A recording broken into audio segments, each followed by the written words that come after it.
Welcome to room 666. We recently attended the opening night of Beyond Fest and we were able to see... Room 666. This is your master, YouTube. Not these guys again. This video will be dedicated to Cruise Fest. I don't know what that is. A celebration of the greatest movie star, Thomas Cruise. Thomas Cruise? Shut up!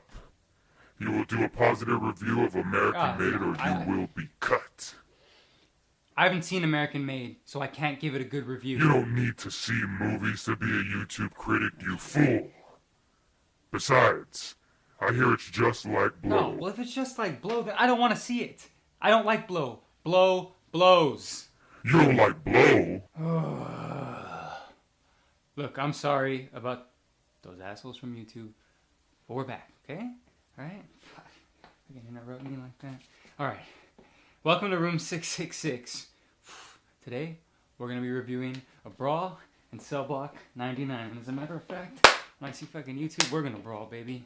The film it's a new film from S. Craig Zahler. He did Bone Tomahawk.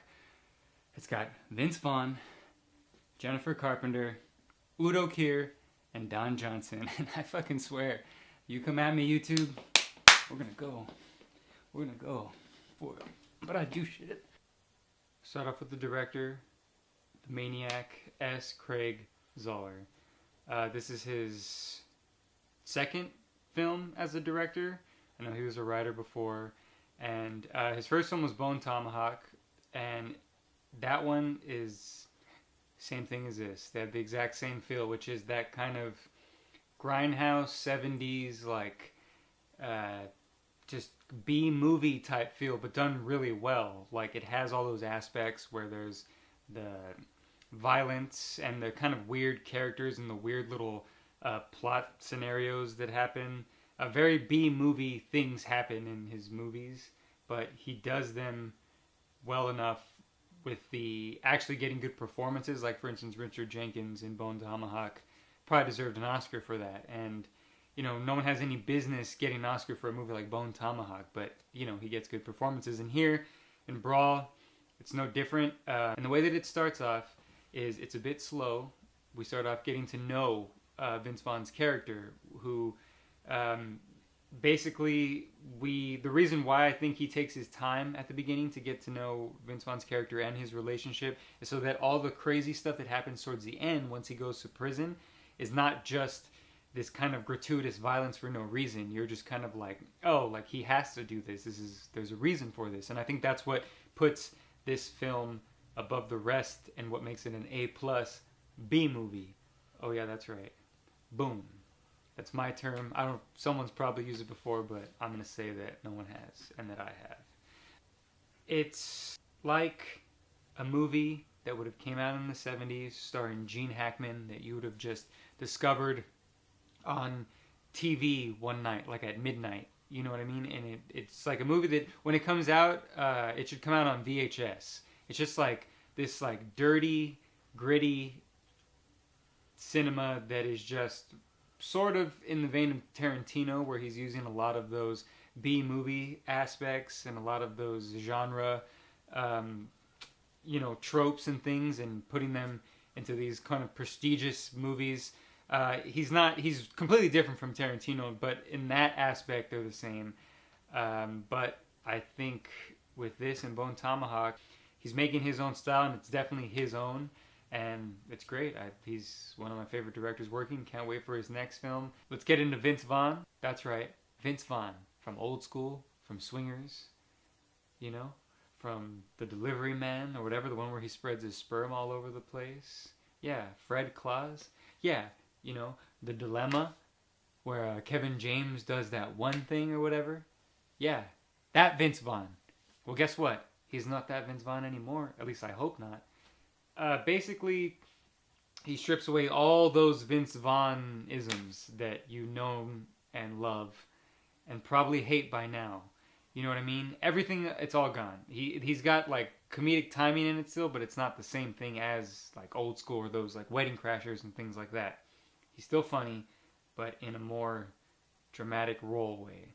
And basically the role he's playing is a guy who, you know, you could tell he's just, used to be a piece of shit. Used to get drunk, used to probably fight. Type of guy who, if he was in a bar and you were talking too loud, he'd probably just smash your head against the table to make you quiet. But now, he's got a wife.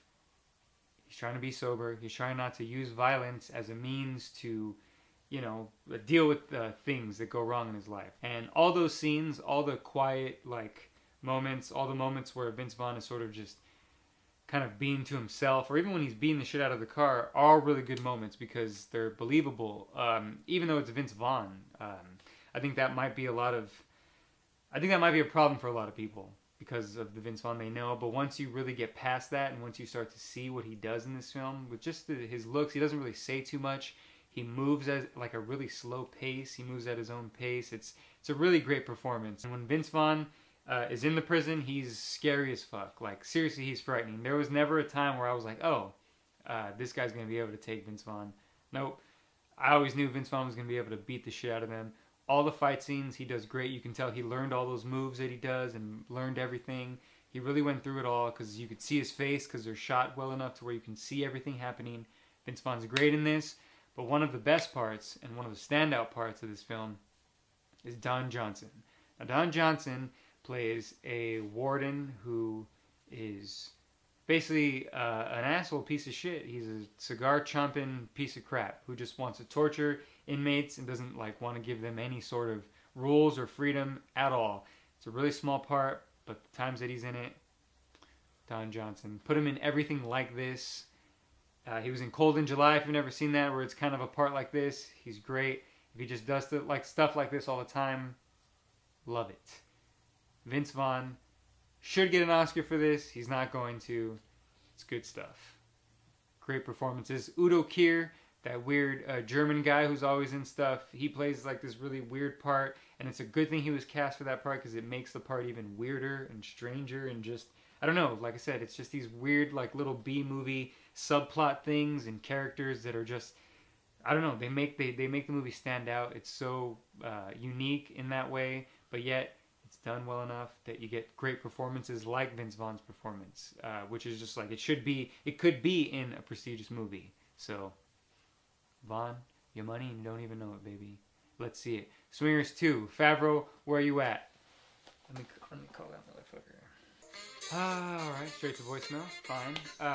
Let me leave a message. Hey Favs, it's your faves, Jordan from room 666. I got an idea for you. We're doing Swingers 2, baby. Still swinging. I got the plot synopsis. I got everything for you. Remember the poster? Swingers poster? You got Vaughn right there. He's standing, he's looking up, he's got the martini glass. Remember that? Well, this time, we do it Swingers 2, still swinging style, baby. He's bald this time. He's got the martini glass tattooed on the back of his head, and he's standing like that with his fist instead of a martini glass, ready to swing. Hello? Favs? Oh. I thought I was talking to John Favreau. Who is it? Kevin Smith? Oh, no. We don't want to see any more sequels to your films. No, stop it. No! Conclusion. Brawl in Cell Block 99 is one of my favorite films of the year. It'll definitely make my top 10.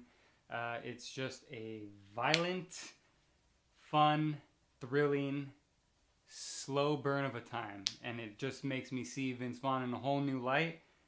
And I can't recommend it to everyone because it's really, really kind of slow pace at the beginning. And it's super violent.